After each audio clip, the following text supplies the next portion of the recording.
প্রিয় শিক্ষার্থী বন্ধুরা, আজকের ভিডিওটা স্পেশাল করে যারা মেডিকেল অ্যাডমিশন পরীক্ষার্থী আছে তাদের জন্য। তো যারা মেডিকেল অ্যাডমিশন পরীক্ষার্থী তাদের জন্য ভিডিওটা মাস্ট ওয়াচ। আজকে আমরা যে জিনিসটা নিয়ে আলোচনা করব সেটা হচ্ছে যে শেষ মুহূর্তে একটা স্টুডেন্ট কীভাবে পড়ালেখা করবে। তো শেষ মুহূর্ত বলতে আমরা একটা জিনিস বাকি রাখবো, সেটা হচ্ছে এক্সাম হচ্ছে 17 তারিখ। আজকে থেকে 17 তারিখ অবধি কিভাবে পড়বে সেটাকে আমরা দুইটা ফেজে ভাগ করবো। কয়টা ফেজ? দুইটা ফেজ। দুইটা ফেজের মধ্যে এক নাম্বার যেই ফেজটা আছে সেই ফেজে তারা পড়ালেখা করবে আলটিমেটলি ধরো ডিসেম্বরের 25 তারিখ পর্যন্ত।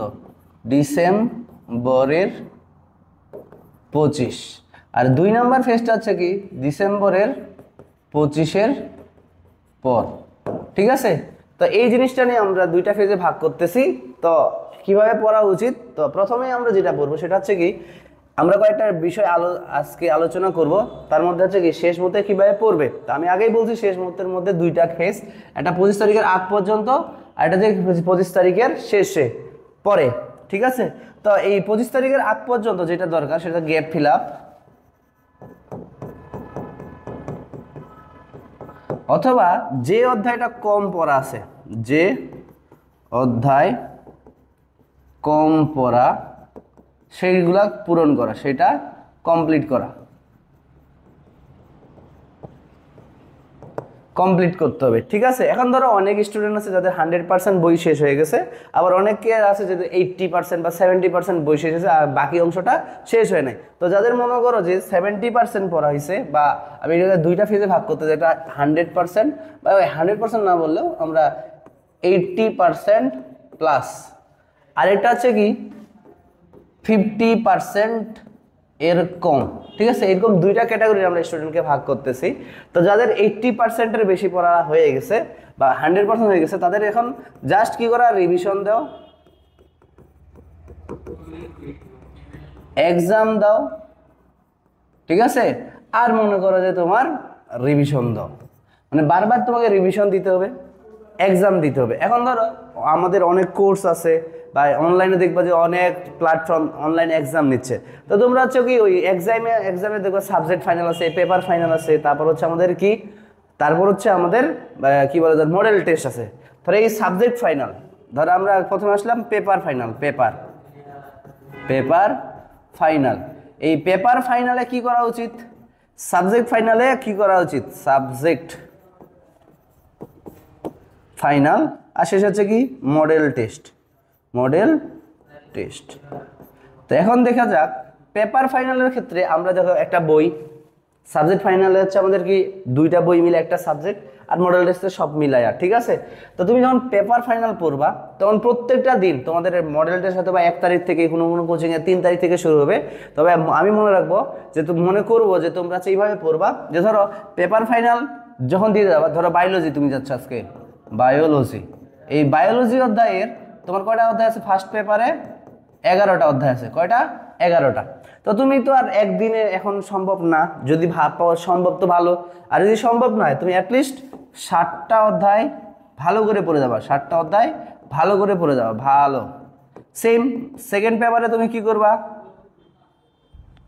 সেকেন্ড পেপারেও 60টা অধ্যায় ভালো করে পড়তে হবে। এখন ধরো 60টা করে তুমি পেপার ফাইনালে কমপ্লিট করে ফেললা। এবার যখন তুমি সাবজেক্ট ফাইনাল দিতে যাবা, আবার কিন্তু হবে বায়োলজি, তখন যেগুলা গ্যাপ আছে সেগুলা তুমি পড়ে পরীক্ষা দিতে যাবা। আর মডেল টেস্ট যখন চলে আসবে, এই সময়ের পরে আমাদের পড়ালেখাটা কিন্তু কোচিং নির্ভর করা যাবে না, তখন নিজের মতো করে বুঝাইতে হবে। কারণ মডেল টেস্টে তোমার সব সাবজেক্ট থাকবে, আর তুমি প্রতিদিন সব সাবজেক্ট সম্পূর্ণ কমপ্লিট করে যাইতে পারবা না। সেজন্য তখন তোমার পড়ালেখাটার ধরনটা হয়ে যাবে একটু কি চেঞ্জ। পরীক্ষায় কত মার্ক পাচ্ছ না পাচ্ছ ওটা ডাজন্ট ম্যাটার। ঠিক আছে? কারণ তোমাকে একটা কথা বলে রাখি, দিন শেষে আমাদেরকে বোকা বানানো হয়। তুমি পরীক্ষা না দিলে এইটা করতে পারবে না, এটা করতে না পারলে সেটা করতে পারবে না, এরকম আমাদের বোকা বানানো হয়। বোকা হওয়া যাবে না। প্রথম কথা হচ্ছে বোকা হওয়া যাবে না যে তুই পরীক্ষা না দিতে। হ্যাঁ, পরীক্ষা দেওয়াটা ভালো। কেন ভালো? কেন বলো দেখি, তোমার বেসিক কনসেপ্ট ক্লিয়ার হবে।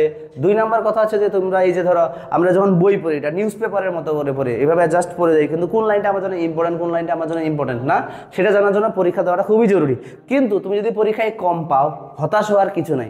তোমাকে একটা কথা মনে রাখতে হবে, তুমি মেডিকেলের সিট দরকার, তোমার মেডিকেলের সিট দরকার একটা, যেভাবে হোক, ওটা হোক ঢাকা মেডিকেল, হোক সেটা নেত্রকোনা মেডিকেল, যেটাই হোক, তোমার একটা সিট দরকার। 2 নাম্বার কথা আছে যে তুমি কিন্তু ঢাকায় কোচিং করতেছো বা সিলেটে কোচিং করতেছো বা অনলাইনে পরীক্ষা দিচ্ছ, সেই রেটিনায় ফার্স্ট হওয়ার জন্য না, উন্মেষে ফার্স্ট হওয়ার জন্য। তুমি যদি রেটিনায় ফার্স্ট হও, উন্মেষে ফার্স্ট হও, কিন্তু মেডিকেলে চান্স পেলে না, তোমাকে কেউ খুঁজতে আসতো না। কথাটা বুঝতে পারছি? সো পড়াটা পড়বা নিজের জন্য, রেটিনার জন্য না, তোমার হচ্ছে কি উন্মেষের জন্য না, তোমরা পড়বা কি নিজের জন্য, ঠিক আছে? সো মডেল টেস্ট যখন আসে তখন নিজের মতো করে পড়তে হবে। এখন কথা হচ্ছে যে যাদের 50% লেস, বা ধরো যে 50 to 80% প্রিপারেশন মানে বা বই শেষ হয়েছে, তাদের ক্ষেত্রে কি করা উচিত?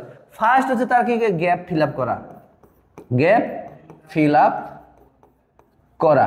এখন তার কোচিংয়ের পরীক্ষায় তুমি, সে যদি 2ও পায় সমস্যা নাই, সে যদি কোচিংয়ের পরীক্ষায় 2ও পায় সেটা চিন্তা না, তো তাকে চিন্তা করতে হবে আমাকে কি করতে হবে, গ্যাপ ফিল আপ করতে হবে। যেই অধ্যায়গুলো আমি পড়ি নাই, কম পড়ছি, সেগুলো অবশ্যই আগে ফিল আপ করতে হবে। তুমি তোমার জন্য কোচিংয়ের পরীক্ষা দেওয়াটা খুব বেশি জরুরি না, তুমি যাবা, গিয়ে জাস্ট কোশ্চিনটা নিয়ে আসবা, কোশ্চিনটা আবার কি করবা, সলভ করবা, ঠিক আছে?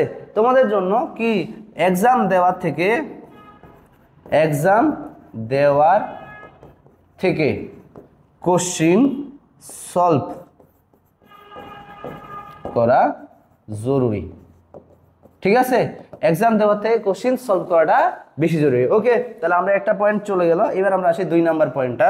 সেটা হচ্ছে আমাদের কি, যে পড়ার ধরন। এখন কিভাবে পড়বো, যে রিভিশন যে দিব আমি কিভাবে পড়বো, ঠিক আছে? এই যে পড়ার ধরন, অনেকেই আমাকে কমেন্ট করে, অনেকে করে যে স্যার এত পড়া পড়ি কিন্তু পড়া মনে থাকে না। এটার মেইন কারণ হচ্ছে তুমি সাবকনসিয়াস, আমরা সবাই সাবকনসিয়াস মাইন্ডে পড়ি। সাবকনসিয়াস মাইন্ড বলতে কি, আমরা একটা লাইন পড়তেছি, খালি ওটা এরকম করে পড়লে কোনো পড়া মনে থাকে না। প্রথম কথা, তুমি তো বুঝবা, বেসিক কনসেপ্ট ক্লিয়ার করবা। যখন তুমি একটা টপিক পড়বা, এই টপিকটা পড়ার পরে তোমাকে অবশ্যই এটা মুখস্থ করার জন্য একটা চোখটা বন্ধ করে ওই জিনিসটাকে মেমোরাইজ করতে হবে। যে ধরো আমি এরকম করে বললাম যে তুমি এখন কি পড়তেছো, রাইবোজোম নিয়ে পড়তেছো। কি নিয়ে পড়তেছো? রাইবোজোম। রাইবোজোম কি? সাইটোপ্লাজমে যে অঙ্গাণুটি প্রোটিন সংশ্লেষণ করে তাকে রাইবোজোম বলে। রাইবোজোম কয় প্রকার? 2 প্রকার। কি কি? 70S 80S। 70S এর সাব ইউনিট কয়টা? 2টা, 50 এবং 30। 40S এর কয়টা? এরকম সেরকম। এদের হচ্ছে রাসায়নিক গঠন, 70S এ থাকে 3 ধরনের RNA এবং হচ্ছে কি হচ্ছে তোমার 52 প্রকারের প্রোটিন। আর হচ্ছে তোমার 80S এ কতটুকু থাকে? এখন তুমি যখন ধরো এই টপিকটা পড়লা, তখন একবার তুমি চোখটা বন্ধ করে এই যে সব কথাগুলো পড়লা, এগুলো তুমি কি করবা? মেমোরাইজ করবা। রাইবোজোম কি? রাইবোজোমকে প্রোটিন ফ্যাক্টরি কেন বলা হয়? তারপর হচ্ছে তোমার কি বলা হয়, রাইবোজোমের কাজ কি কি আছে, এই সে তুমি চোখ বন্ধ করে এই টপিকগুলো মনে করার চিন্তা করবা। দেখবা যখন মনে করতে পারো, তাহলে বলবা তোমার হচ্ছে কি পড়ালেখার মানে কি সুন্দরভাবে স্মুথলি আগাচ্ছে। আর যদি মনে করো যে তুমি খালি ওই পড়ে যাচ্ছে 100টা পেজ পড়ে ফেললা, কিন্তু মনে তোমার কিছু নাই, তুমি মেমোরাইজ করো না, তো তোমার মনে থাকবে কেমনে? তোমার সাইন্টিফিক নিয়ম হচ্ছে এইভাবে পড়া, যে তুমি যখন একটা টপিক পড়বা, ওই টপিকটা পড়ার পরেই ওই চোখ বন্ধ করে তুই ওই টপিকটাকে কি করো, চিন্তা করো যে আমি এখানে কি কি বললাম, কি কি প্রশ্ন আসতে পারে, ঠিক আছে? এজন্য কি করতে হবে? নিজে পড়ে নিজেকে কোশ্চেন করা শুরু করো, নিজেকে প্রশ্ন করো, ঠিক আছে? আর এই প্রশ্নের উত্তর যদি তুমি দিতে পারো, তাহলে বুঝবা তোমার পড়াইছে। আরেকটা জিনিস মাথায় রাখবা, যে তুমি কেমনে বুঝবা তোমার প্রিপারেশন খুব ভালো? যখন একটা প্রশ্ন আসছে, তুমি যদি খুঁজে বের করতে পারলে, মাথায় হট করে মানে সাজাতেই চিন্তা চলে আসে যে এটা এই টপিকে আছে, তাহলে মনে রাখবা তোমার পড়া রিভিশনটা অনেক ভালো করে হচ্ছে। এই জন্য পড়ার ধরনে তোমরা কি করো, রিভিশন দিতে তো হবেই, এবং রিভিশন দেওয়ার সময় একটা টপিক পড়ার পরে ওইটাকে আবার চিন্তা করবে। একটা টপিক পড়বা, আবার ওটাকে চিন্তা করবে। একটা টপিক পড়বা, ওইটার উপরে কি কি কোশ্চেন হইতে পারে তুমি নিজে কোশ্চেন করবা, নিজেই আনসার দিবা। এখন পরের পয়েন্ট আসে, কত সময় পড়তে হবে। এখনকার সময় যদি আমি বলি, একটা স্টুডেন্ট সর্বনিম্ন 16 আওয়ার, যদি না পারে তাও অ্যাটলিস্ট 14 আওয়ার পড়াটা খুবই জরুরি। এই টাইমে আসে যদি তুমি 14-15 আওয়ারের কম পড়ালেখা করো, তাহলে বলে রাখবা চান্স হইতো না। কারণ তোমরা জানো তোমাদের অনেকেরই কোচিং শেষ হয়ে গেছে, ক্লাস শেষ, শুধুমাত্র এখন কি এক্সাম। দেখবো অনেকেই এক্সাম দিবে, অনেকেই দিবে না। মনে রাখবা বাঙালির একটাই সমস্যা, বাঙালির চাপ না দিলে বাঙালি কখনো পড়ালেখা করে না। এই জন্য কোচিংয়ের চাপ যেহেতু কমে গেছে, এই সেই কমে গেছে, ঠিক আছে, নিজেকে চাপে রাখার জন্য তোমাকে কি করতে হবে, হ্যাঁ কমপক্ষে এরকম করে পড়তে হবে। এখন এটার জন্য তুমি কি করতে পারো, এটার জন্য তুমি তোমার বাবা মার সাহায্য নিতে পারো, যে আমাকে একটু ঘুম থেকে ডাকে দিয়েন, সকালবেলায় ফোন দিয়ে আমাকে ডাকে দিয়েন, এই সেই তোমরা নিজের মতো এটা সাজাবা, ঠিক আছে। অ্যাটলিস্ট 14 ঘন্টা, পারলে 16 ঘন্টা, আরও বেশি পারলে আরও ভালো, কোনো সমস্যা নাই। এবার দেখো কোচিংয়ের মডেল টেস্টের মার্ক পাওয়া কত উচিত, ঠিক আছে। প্রথম কথা বলেই দিছি, কোচিংয়ের পরীক্ষা নিয়ে টেনশন করার দরকার নাই। যাদের একদম শেষ, বই শেষ, যারা রিভিশন দিয়ে যাইতে পারো, তাদের কনফিডেন্স বিল্ড আপ করার জন্য তুমি যদি 70+ মার্ক পাও, এটা তোমার জন্য এটা কি, এটা কনফিডেন্সিয়াল, অর্থাৎ তুমি যদি 75 মার্ক পাও, তোমার একটা কনফিডেন্ট থাকবে যে না ঠিক আছে। কিন্তু যখন দেখবা যে অনেকের বই শেষ হয় নাই, তারা ফাইনাল মডেল টেস্ট দিতে যাচ্ছে, বই শেষ না করে মডেল টেস্ট দিতে দেখবা 50-এর নিচে আসবে, তখন তাদের আমি মনে করি যে তোমাদের ওই যে একটু আগেই বললাম, কোচিংয়ের মডেল টেস্ট পরীক্ষা দেওয়ার থেকে মডেল টেস্ট সলভ করাটা খুব বেশি জরুরি। পরীক্ষা মডেল টেস্ট দেওয়ার থেকে মডেল টেস্টের কোশ্চিন সলভ করা জরুরি। এই জন্য তুমি 2-3টাতে ভর্তি হবা, উন্মেষে ভর্তি হবা, রেটিনাতে ভর্তি হবা বা আদার্স, এদের যে শেষের দিকে যে 15টা করে মডেল টেস্ট দেয়, এই মডেল টেস্টের কোশ্চিনগুলো বাড়িতে নিজে নিজে সলভ করে পরীক্ষা দাও আর না দাও, নিজে নিজে তো সলভ করার সময় কী করে, প্রথমে নিজেই পরীক্ষা দিবা। সলভ কীভাবে করবা, সলভ কীভাবে করতে হবে, প্রথমে নিজেই পরীক্ষা দিবা, যেটা যেটা একদম তুমি পারো। এখন তোমাকে মাইটোকন্ড্রিয়াকে শক্তিঘর বলা বা নিচে কন্ডিকে শক্তিঘর বলা মাইটোকন্ড্রিয়া, এটা তো আর তোমাকে লাইন দাগানোর দরকার, এটা তুমি মাথায় এমনিতেই আসবে। দেখবা এখানে এই মডেল কোশ্চেনগুলোতে অনেক প্রশ্ন থাকবে যেটা তুমি পড়ো নাই আগে, সেই প্রশ্নটা কই থেকে আসছে সেটা সুন্দর মতো করে আন্ডারলাইন করতে হবে এবং ভালো করে ওইটার রিলেটেড টপিকটাকে কি করে ফেলতে হবে, ভালো করে পড়ে ফেলতে হবে, তাহলে তোমাদের গ্যাপ অনেকটা পূরণ হয়ে আসবে, ঠিক আছে। সো আমাদের অ্যাডমিশনের কোচিংয়ের মডেল টেস্ট পরীক্ষায় মার্ক পাওয়ার থেকে ওই কোশ্চেনগুলো সলভ করাটা খুব জরুরি। হ্যাঁ, যদি তুমি পারো, তোমার বই শেষ হয়েছে, তাহলে তুমি দাও, এতে তোমার কনফিডেন্ট বাড়বে। বাট আমি বারবার করে বলতেছি, পরীক্ষা দেওয়ার থেকে কোশ্চেন সলভ করাটা বেশি জরুরি, ঠিক আছে। এবং লাস্ট, কোচিং অনুসারে পড়বো নাকি নিজের মতো করে? অবশ্যই আমি কোচিং অনুসারে বলবো না, অবশ্যই তুমি কার মতো করে পড়বা, নিজের মতো করে পড়বা, ঠিক আছে। নিজের মতো করে পড়া, নিজের মতো করে সাজাও, নিজের মতো করে। এখন ধরো আমি তোমাদের যে 2টা ফেজ দিছি, ডিসেম্বরের আগ পর্যন্ত, ডিসেম্বর 25 এর আগে এবং 25 এর পরে, ঠিক আছে। এখন ধরো মেডিকেলের স্টুডেন্টদের চান্স পাওয়া না পাওয়া অনেকটা ডিপেন্ড করে হচ্ছে কি, তাদের দক্ষতার উপর। একটা কথা বলছে যে তাদের সিস্টেমের উপর, বলছে যে একটা স্টুডেন্টের 50% সফলতা নির্ভর করে সে কি টেকনিক ফলো করে। তো এই টেকনিকগুলো যারা জানে না, তারা কিন্তু ওই হুদাই কামড়াকামড়ি করে, এখানে গিয়ে কামড়ায়, ওখানে গিয়ে কামড়ায়, কিন্তু দিন শেষে কোনো লাভ নাই, ঠিক আছে। আবার যারা টেকনিক্যাল মানুষ, তারা কামড়াকামড়ি না করে নিজে ঘরে বসেই অনেক কিছু করে ফেলতে পারে, ঠিক আছে কিনা। তো দেখো 25-এর আগে আমি তোমাদের আগেই বললাম কি অনুসারে পড়ো তোমরা, ওই যে সাবজেক্ট ফাইনাল, কি পেপার ফাইনাল, কি পেপার ফাইনাল। ধরো তোমার যেদিন হচ্ছে বায়োলজি ফার্স্ট পেপার আছে, বায়োলজি ফার্স্ট পেপার, সেদিন সেটাকে তুমি পড়ার ট্রাই করো, ঠিক আছে। তার আগের দিন থেকে তুমি ওটাকে পড়তেছো, বুঝে বললাম কমপক্ষে 60টা। বায়োলজির সেকেন্ড পেপার কয়টা বললা, 60টা। যখন তুমি এই 2টার সাবজেক্ট ফাইনাল দিতে যাবা, তখন যেই 60টা পড়ছো, ওই 60টা ছাড়া বাদে বাকি তুমি বাকি অংশগুলা পড়ালেখা করো, ঠিক আছে। এইগুলো কাহিনী। এখন বলছো যে এইভাবে সাবজেক্ট ফাইনাল পর্যন্ত তোমার 25 তারিখ চলে যাবে। তবে আমি মনে করি যদি তোমার এইগুলাও ফলো করতে মন না চায়, তাহলে তুমি অবশ্যই কি করবা, তুমি করবা হচ্ছে কি, তোমার বই শেষ অ্যাটলিস্ট একবার, আবার সব বই, সব সাবজেক্ট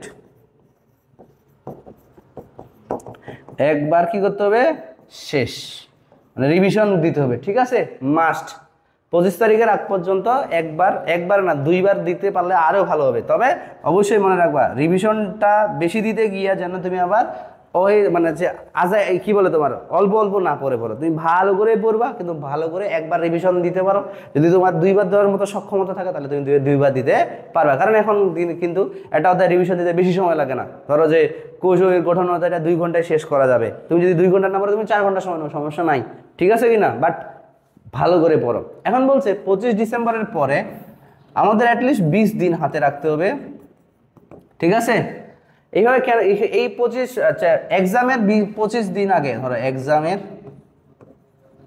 25 দিন আগে তুমি কেমনে পড়বা, এই এক্সামের 25 দিন আগে তোমাকে প্রত্যেকটা সাবজেক্ট পড়া যাবে না। একদিনে কি তুমি ফিজিক্স কেমিস্ট্রি বায়োলজি ভাবে পড়বা না। তুমি এভাবে টার্গেট নিবা যে আমার এই 20 দিন, নেক্সট 20 দিন আমি কিভাবে ভাগ করব। ধরো আমি প্রথমে পড়বো ফিজিক্স, যেই সময় ফিজিক্স পড়বো তখন ফিজিক্স ছাড়া অন্য কোনো সাবজেক্ট পড়া যাবে না। এই ফিজিক্স পড়বো ফার্স্ট পেপার সেকেন্ড পেপার, ধরো আমি 4 দিন সময় দিলাম, ফার্স্ট পেপারকে 2 দিন পড়বো, সেকেন্ড পেপারকে আমি কি 2 দিন পড়বো। ঠিক আছে? তো এই যে 4 দিন আমি ফিজিক্স ছাড়া অন্য কোনো বই হাতে নিব না, সাথে রাতের বেলায় জিকে এবং ইংলিশ রাখতে পারো, সমস্যা নাই। এবার দেখো কেমিস্ট্রি, ধরো কেমিস্ট্রিকে আমি সময় দিলাম 5 দিন, ফার্স্ট পেপার এবং সেকেন্ড পেপার মাথায় রাখতে হবে, ফার্স্ট পেপার এবং সেকেন্ড পেপার মিলায় 5 দিন, অথবা তুমি এখানে 6 দিন দিতে পারো, নো প্রবলেম, 6 দিন দাও, সমস্যা নাই, 6 দিন। ঠিক আছে? তো যে সময় কেমিস্ট্রি পড়বে তখন আর অন্য কোনো সাবজেক্ট পড়া যাবে না, অর্থাৎ এটাকে এই 6 দিন তোমাকে কেমিস্ট্রি তুলাধনা করে মাথায় সেট করে রাখতে হবে। ঠিক আছে? পরে ধরো বায়োলজি, বায়োলজিকে তুমি 6 দিন অথবা 7 দিন সময় দিতে পারো। ঠিক আছে? তাহলে কত হইলো, 6 6 12, কত হইলো তোমার 16। ঠিক আছে? আর জিকে প্লাস ইংলিশ এটাকে সময় দিবা কয়দিন, 3 দিন, কত হইলো 19 দিন। আর এক্সামের প্রথম আগের দিন তো তুমি এমনিতেই পড়তে পারবে না, এটা গ্যারেন্টি। তুমি যতই ইয়া করো না কেন তুমি পড়তে পারবে না, কারণ টেনশনে পড়তে পারবে না। ঠিক আছে? তখন তুমি জাস্ট সবগুলাই খালি কি যেটা তোমার মনে হচ্ছে যেটা আমার কম পড়া আছে একটু পাতাটা উল্টাই দিই, এই জিনিসটা মনে আসতেছে না একটু পাতাটা উল্টাই দেখি, এইভাবে পড়বা। তবে লাস্ট 20 দিন পড়াটা থাকতে হবে এইভাবে, এই স্ট্র্যাটেজিতে চলতে হবে যে আমি যেদিন ফিজিক্স পড়বো, কেমিস্ট্রি পড়বো, যেদিন বায়োলজি পড়বো সেদিন ওই সাবজেক্ট, যেই সাবজেক্ট, অন্য কোনো সাবজেক্ট পড়বো না। ঠিক আছে? আর এই দিকে যে 25 তারিখের আগ পর্যন্ত আগেই মনে রাখি জিকে এবং ইংলিশ এটার উপরে খুব বেশি গুরুত্ব দেওয়া লাগবে, প্রতিদিন যেন 2 আওয়ার পড়াই লাগে। ঠিক আছে? ইংলিশ এবং জিকে, কারণ লাস্ট টাইমে যদি তুমি ইংলিশ জিকে পড়া বাদ দিয়ে দাও তাহলে কিন্তু ভুলে যাবা, তখন আরও সমস্যা হবে। সো এই হচ্ছে তোমাদের পড়ালেখার স্ট্র্যাটেজি। তবে মাথায় রাখবা যে এখন তোমার লাইফের একটাই অপশন, সেটা হচ্ছে কি পড়ালেখা করা। তোমার লাইফের এখন একটাই অপশন পড়ালেখা করা, লাস্ট আর মাত্র 1 মাস 15 দিন, ধরো আমি 1.5 মাস ধরতেছি, এই 1.5 মাস আছে, এই 1.5 মাসে যে সব থেকে বেশি পরিশ্রম করবা সেই কিন্তু চান্স পাবে, কারণ তুমি জানোই শেষ ভালো যার, সব ভালো তার। ধন্যবাদ সবাইকে।